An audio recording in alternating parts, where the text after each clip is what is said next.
ذکر اللہ وجلت قلوبہم. اللہ فرماتے ہیں آ میرے پیغمبر میں دکھاؤں آپ کو وہ لوگ جن کے سامنے اللہ کا ذکر ہوتا ہے. وجلت قلوبہم ان کے دل کی گہرائیوں میں لرزاں پیدا ہو جاتی ہے, لرزانی حالت, کپ کپی تاری ہو جاتی ہے, پھریرے لیتے ہیں اللہ کے ساتھ امید اور اللہ کا خوف ان کے وجود کے اوپر رونگٹے ایسے بس جاتے ہیں معلوم ہوتا ہے ایک ایک بن کے اندر اللہ کی محبت دھس چکی ہے. وجلت قلوبہم ایسے بندے جب بھی چخا کے سامنے بیٹھے ہو آ جاتا ہے جبریل. کون آ جاتا ہے؟ جبریل علیہ السلام آتے ہیں.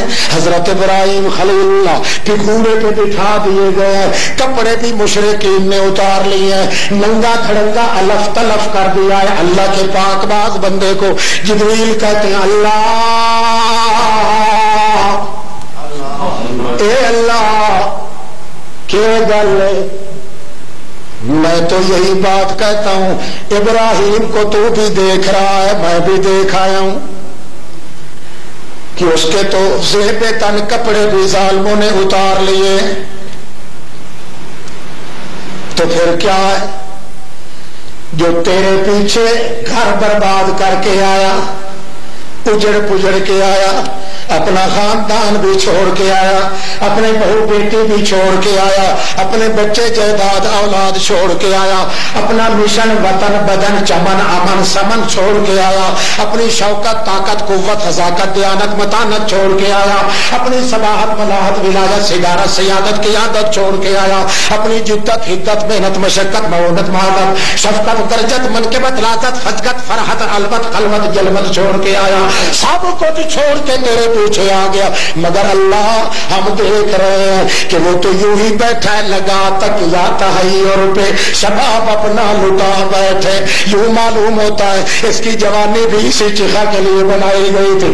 تو نے تو اس کی پیٹھ پہ ہاتھ بھی نہیں چپھیرا, تو نے تو اتنا بھی نہیں کہا کہ خبردار تکڑا ہو ابراہیم میں تیری پیٹھ پہ ہوں, میں کوئی سو نہیں گیا, میں تیرا یار ہوں. اگر انہوں نے تم پہ ظلم اٹھانے کا ارادہ کر لیا ہے تو میں نے تیرا ساتھ دینے کا ارادہ کر لیا ہے. اللہ تو نے تو کبھی اس کو کچھ کہا بندے کا پتر بار